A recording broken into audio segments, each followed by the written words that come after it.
The book Mastery by Robert Greene is all about the journey from beginner to reaching the pinnacle of expertise and fulfillment in your field. In today's video, we'll break down Greene's masterpiece for becoming a master, not just in skill, but in self-awareness and understanding the world around you. By the end, you'll know exactly how to start on the path to mastery, harnessing your potential to achieve lasting success and deep personal fulfillment. We'll cover what it takes to move through the 3 stages of mastery. Apprenticeship, where you build a solid foundation. The creative active phase, where your unique style begins to take shape. And finally, mastery, where your impact becomes truly meaningful. Picture this. Here's Sam, a graphic designer who's constantly switching projects, hoping each new skill will be his big break. But he never reaches any true expertise. Then there's Sarah, a musician who has dedicated years to mastering her craft, embracing the failures and hard lessons along the way. Sarah's journey is what Greene teaches, embracing the process, making sacrifices, and building a legacy. To help you on your own journey, grab a free step-by-step blueprint designed to guide your first steps toward mastery. Just click the link below and I'll send it to you. Let's get started. Chapter 1. Discover your life's task. You must be true to yourself, and the greatest way to be true to yourself is to find your calling. Robert Greene opens Mastery by emphasizing that each of us is born with an inner force that guides us toward our life's task, the work we are meant to accomplish. True mastery comes not from chasing external rewards like fame or money, but from deeply aligning with this inner calling. Greene insists that the path to mastery begins with identifying a career or craft that resonates with your core nature, something that feels more like a calling than just a job. People who love their work always go further because they are motivated from within. This reminds me of Anoda from The Subtle Art of Not Giving a Fuck, who found purpose even in the harshest conditions. Greene provides 7 key strategies for discovering and pursuing your life's task. First, reconnect with childhood passions. Look back at your early interests for clues about your true calling. Childhood often reveals unfiltered strengths and passions that can guide your long-term professional path. Second, find your niche. Mastery requires depth, not breadth. Focus on a specific field where your passions and opportunities intersect, allowing you to excel through intense dedication. Third, avoid the false path. Don't chase careers just for money, status, or parental approval. These external motivations can lead you away from true mastery. Choose a path that resonates with your genuine interests. Fourth, mastery takes time. Greene revises the famous 10,000 hours rule by stressing that it takes at least 20,000 hours to truly master a skill. For someone driven by passion, this time feels like exploration rather than drudgery. Fifth, blend work and life. Mastery is not about separating work from life, it's about merging the two. The more your work reflects your true self, the more fulfillment you'll find in it. Sixth, let go of the past. If you're stuck on the wrong path, don't be afraid to pivot. Greene emphasizes the importance of flexibility. Don't feel trapped by past choices. Seventh, find your way back. Throughout your journey, you may stray off course. But even if you do, it's always possible to return to your life's task. Keep recalibrating your direction as you grow. In addition to these specific strategies, Greene outlines 3 overarching principles that shape your approach. First, revisit your childhood. Reconnect with your inner inclinations. Your true calling lies within you. Look back at the interests and patterns you had as a child, untainted by external influences like parental pressure or societal expectations. This self-awareness forms the foundation of your life's task. Second, identify your niche. Enlarge your concept of work. Once you've reconnected with your inner voice, the next step is to apply this understanding to your career. Think of work as an extension of yourself, not just a means to make money. If you see work as just a way to make money, you'll waste a significant portion of your life. Instead, think of work as an integral part of who you are. Your career should feel like a natural expression of your deeper self. When your job aligns with your deeper interests, even routine tasks become opportunities for growth. Third, pursue authentic interests. View your career as a journey, not a straight line. Mastery is not about following a predetermined, rigid path. It's a dynamic, ever-evolving process. Your path to mastery will not be straightforward. Start by choosing a position that aligns with your inclinations, even if it's not perfect. As you move forward, you'll discover new directions or opportunities that excite. This continuous process of adjustment helps you refine your direction as you gain experience and eliminate what doesn't fit. Chapter 2: The Ideal Apprenticeship. In the apprenticeship phase, you must be humble and observe, absorbing the knowledge and skills necessary to reach mastery. The apprenticeship phase is where practical learning takes place. This phase occurs whenever you switch careers or acquire new skills, and it's crucial for mastery.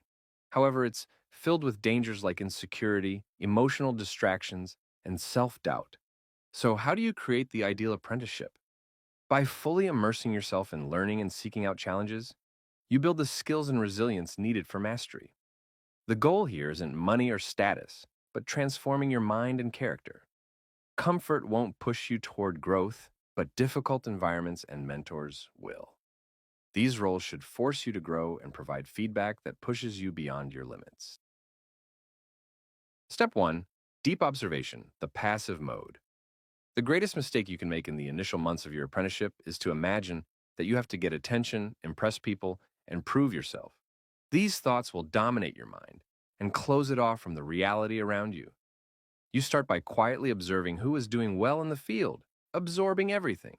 Focus on learning the rules and strategies by watching those who excel. Step 2. Skill acquisition, the practice mode. First, it is essential that you begin with one foundational skill. You must avoid at all costs the idea that you can manage learning several skills at a time. You need to develop your powers of concentration and understand that trying to multitask will be the death of the process. Second, the initial stages of learning a skill invariably involve tedium. The pain and boredom we experience help build the focus necessary for true expertise. Step 3. Experimentation, the active mode. Once you've gained enough skill, start applying what you've learned. Move from following the rules to breaking them, creating your own works, and gaining hands-on experience. The strategies Robert Greene outlines for completing the ideal apprenticeship emphasize the importance of proactive engagement and a willingness to embrace challenges. First, value learning over money. During the apprenticeship phase, your primary focus should be on learning, not on earning. Greene advises mastering the art of living on little to give yourself the freedom to immerse deeply in the learning process. Sacrificing money now will pay off later in mastery. Second, keep expanding your horizons. The moment you start feeling comfortable or settled, it's time to disrupt your routine. Always push yourself into new and uncomfortable situations that challenge your current knowledge and skills. Stagnation is the enemy of mastery. Third, revert to a beginner's mindset. One of the most dangerous mindsets is believing you've mastered something. In reality, mastery is a lifelong journey. You must approach every task, even familiar ones, with a sense of humility and curiosity, constantly looking for new things to learn. Fourth, trust the process. Mastery doesn't happen overnight. It's a slow and deliberate process that requires patience and focus on long-term growth. Fifth, move toward resistance and pain. We naturally gravitate toward the parts of a skill we're good at, avoiding areas of weakness. Greene's strategy is the opposite. Focus on your weaknesses and push yourself to tackle the most challenging aspects of your craft. Growth occurs where there's discomfort and resistance. Sixth, learn through failure.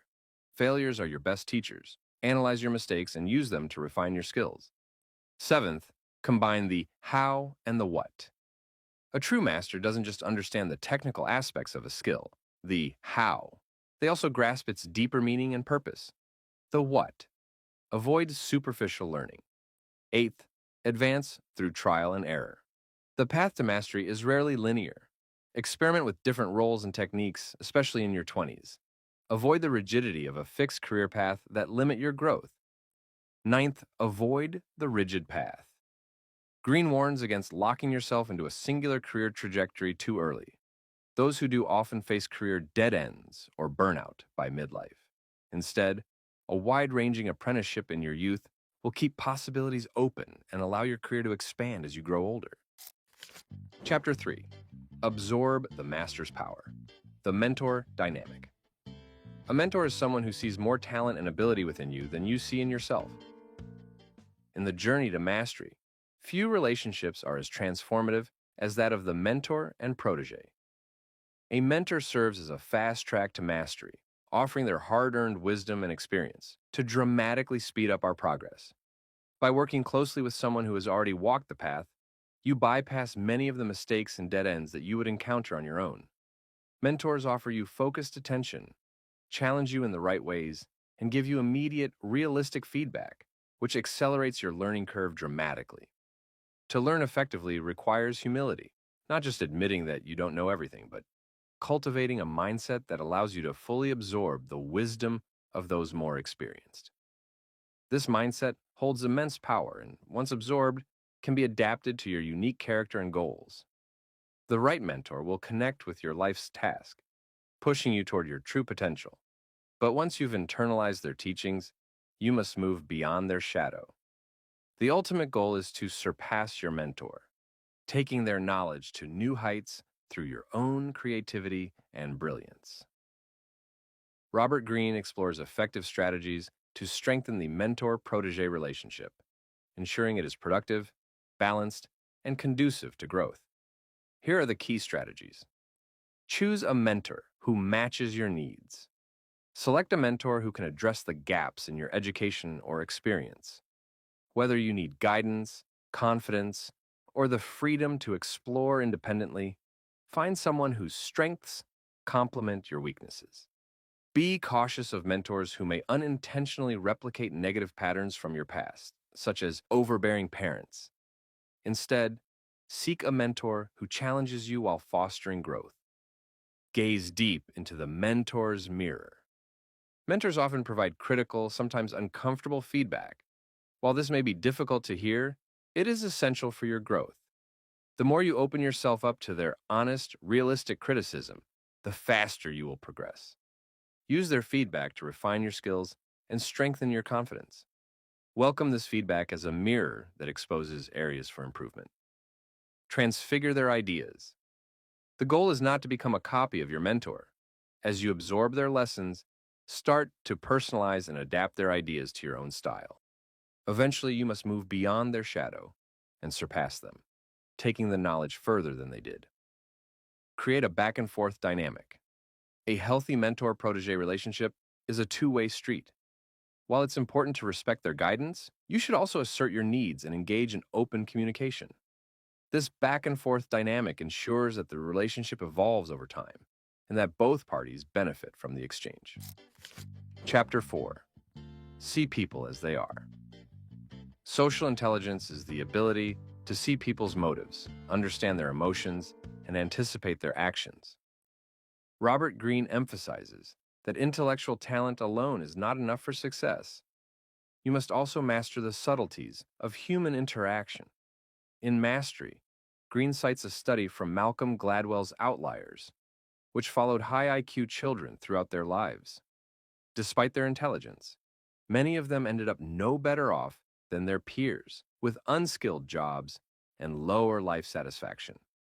This illustrates that raw intellect is not the sole predictor of success.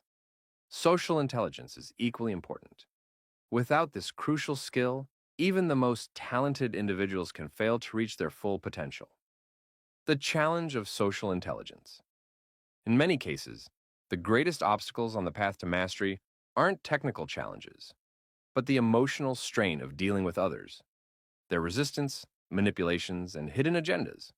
When we get caught up in office politics, personal conflicts, and social drama, it drains the mental energy we need to focus on our craft. At the heart of the issue is our natural tendency to project our own emotional needs and desires onto others, which clouds our judgment. This creates unnecessary confusion and conflict.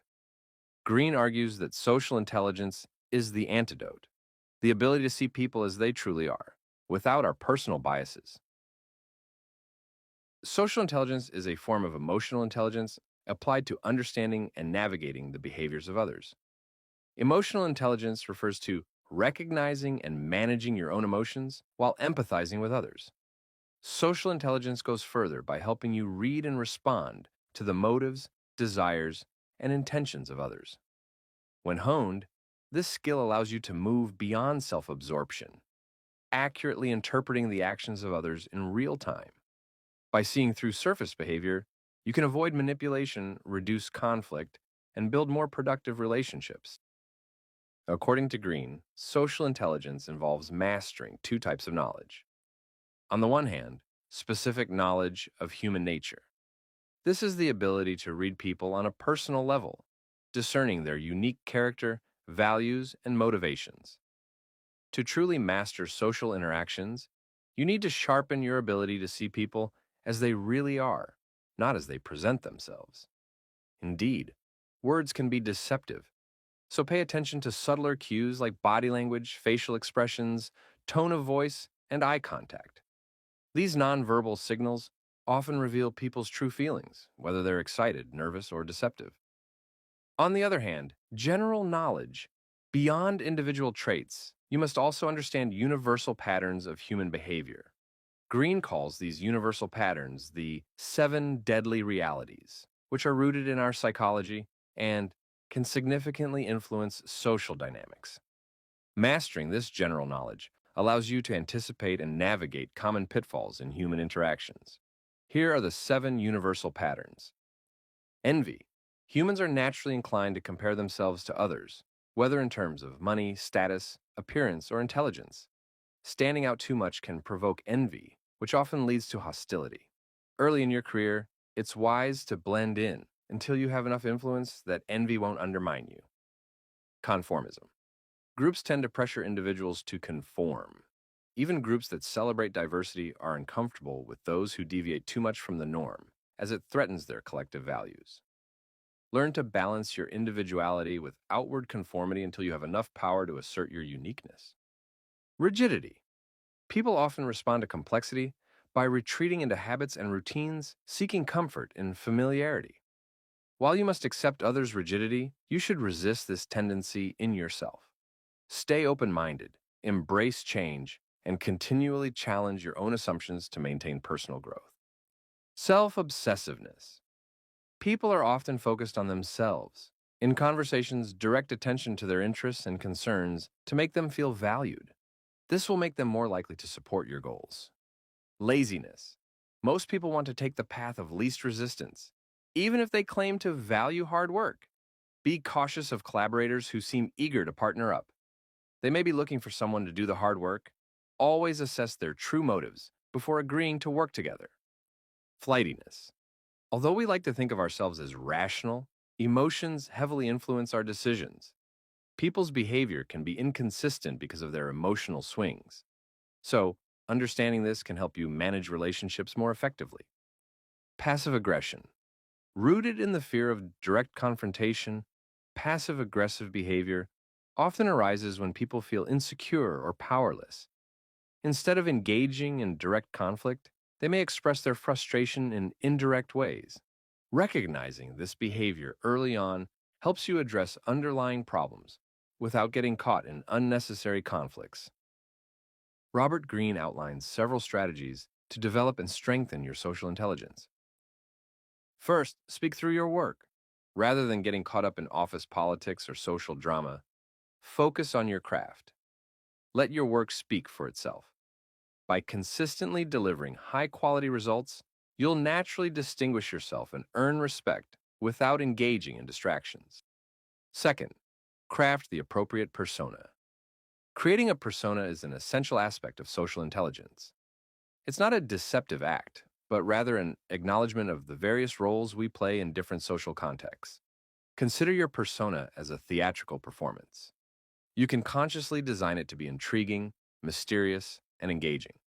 A well-crafted persona draws people in and allows you to manage social interactions more effectively. Third, see yourself as others see you. Self-awareness is key to social intelligence.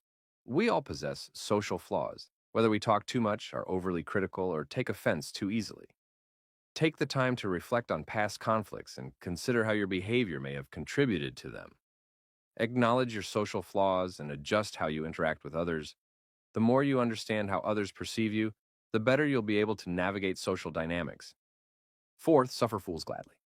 Recognize that foolishness is an inherent part of human nature, both in yourself and in others.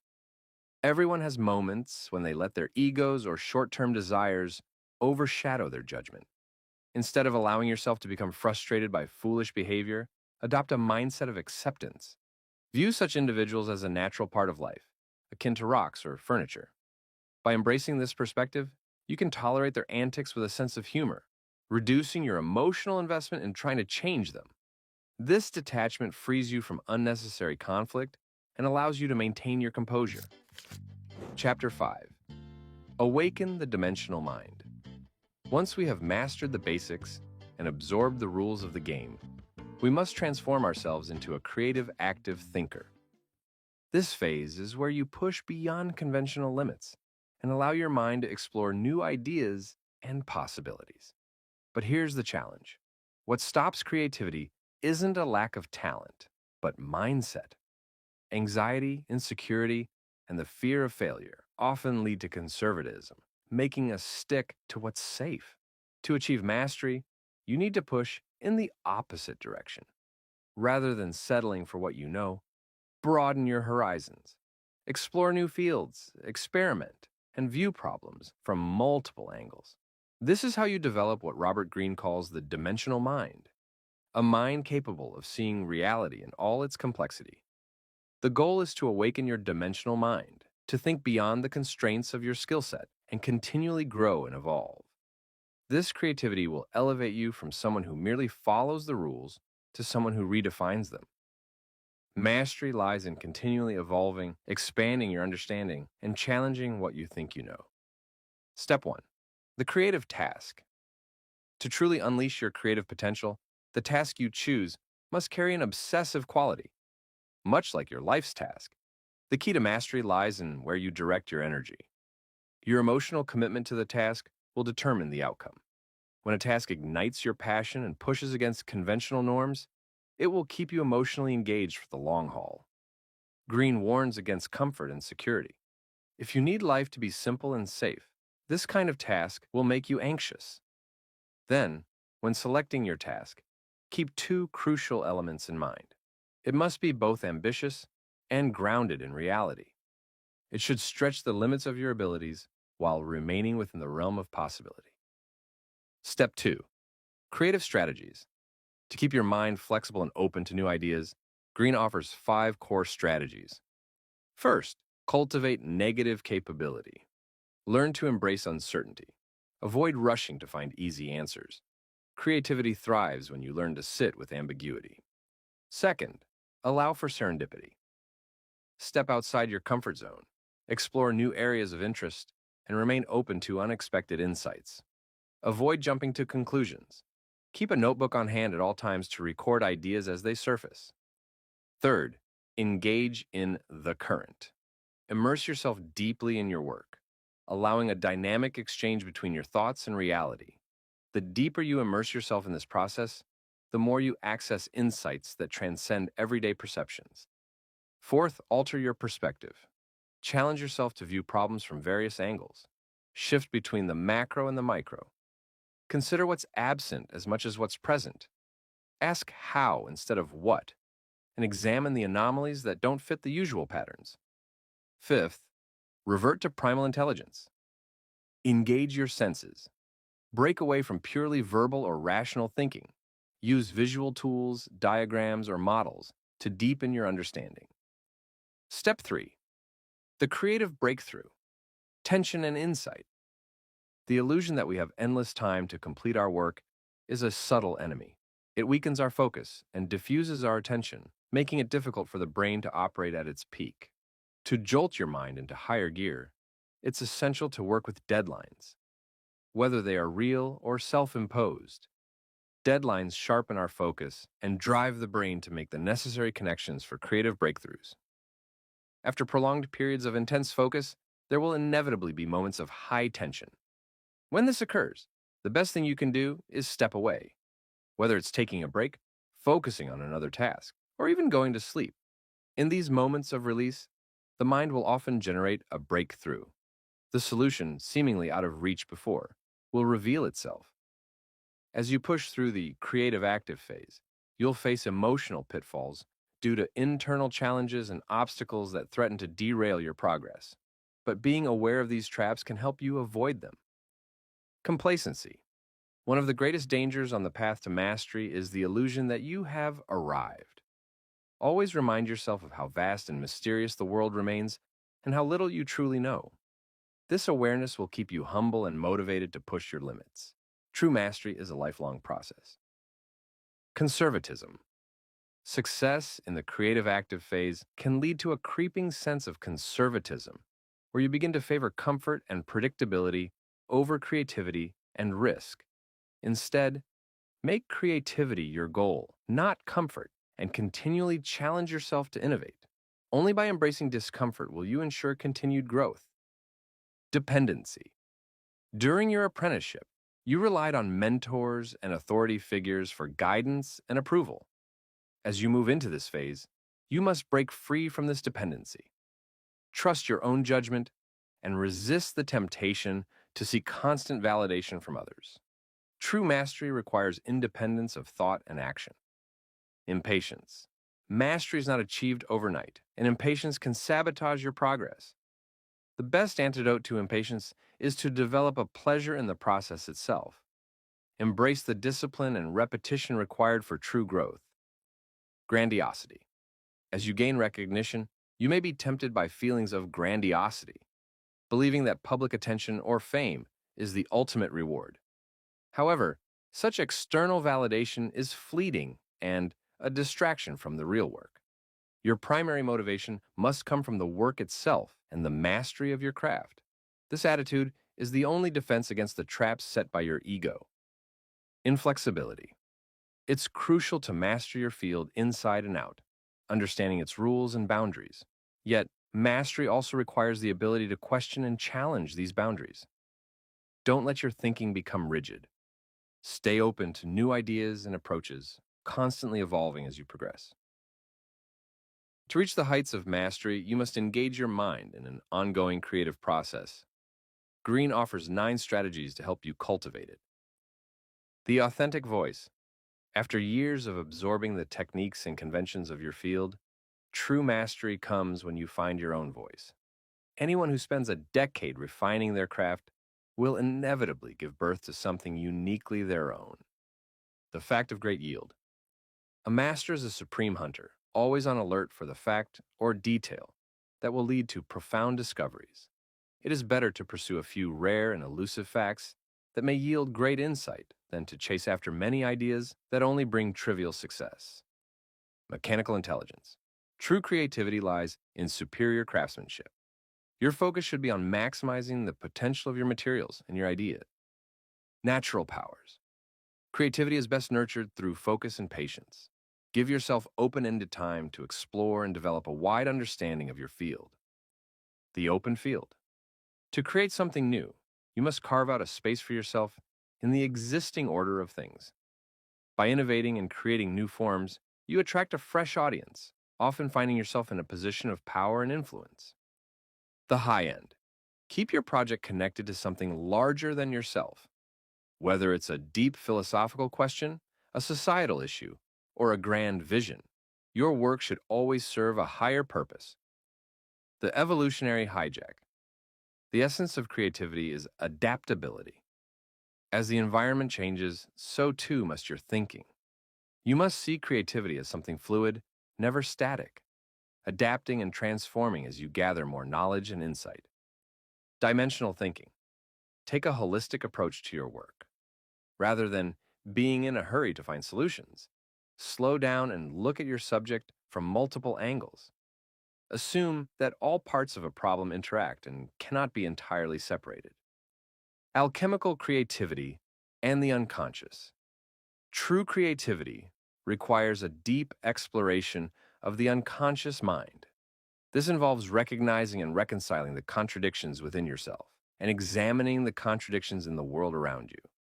The tension between opposites, between light and dark, certainty and doubt, fuels the creative process.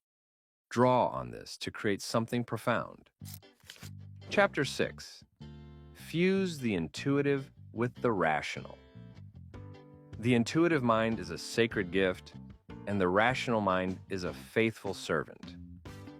We have created a society that honors the servant and has forgotten the gift. Accessing a higher form of intelligence. In this chapter, Greene explores how mastering intuition is not an innate skill, but one that comes through deep immersion and dedicated practice in one's chosen field. As we journey toward mastery in any field, we develop a powerful synergy between intuition and rational thought, unlocking a higher intelligence that allows us to anticipate trends, make swift decisions, and innovate beyond the ordinary. As we internalize the complexities of our work, intuition grows stronger. It's like seeing patterns that others miss. This intuitive feel, when fused with rational thinking, sharpens our abilities and gives us an almost instinctive grasp of the unseen forces at play. This is how true mastery is achieved. Robert Greene outlines practical approaches to cultivate mastery in any field. Connect to your environment, primal powers. The ability to deeply connect with your surroundings is one of the most primal and powerful forms of mastery. By immersing yourself in your environment, you can harness natural forces and turn them to your advantage. Your brain is wired to detect subtle signals. By becoming attuned to these, you can move fluidly within your field, responding intuitively to changes and opportunities. Play to your strengths. Supreme focus. Progress comes from aligning with your natural talents. Like swimming with the current, working with your strengths allows you to move effortlessly toward mastery. Resist the urge to create unnecessary resistance by trying to be someone you're not. Transform yourself through practice. The fingertip feel. Mastery comes from layering simple skills on top of each other until they become second nature. Each basic skill must be internalized and automated, freeing your mind to focus on higher-level tasks. In the final stages, when no more simple skills remain to be learned, your brain will have absorbed an extraordinary amount of information, now deeply ingrained in your nervous system. This fingertip feel allows for an instinctive, almost effortless mastery. Internalize the details, the life force. To master a craft, you must absorb the finest details until they become part of you. It's not about mechanical repetition, it's about feeling the life force of your work, making each action an extension of your deep understanding. Widen your vision, the global perspective. To stay ahead in any field, you need to see beyond the immediate. By adopting a broader, strategic vision, you can anticipate challenges and think several steps ahead of your competition. Submit to the other, the inside-out perspective. In social interactions, mastery comes from seeing the world from the other person's perspective. This ability will minimize misunderstandings, allowing you to navigate human interactions with greater empathy and skill. Synthesize all forms of knowledge. The universal man-woman. True masters are universal thinkers. They draw on knowledge from multiple disciplines, synthesizing ideas and perspectives to gain a more profound understanding of their craft. By connecting ideas from different fields, you can spark fresh insights and stay ahead in your own domain.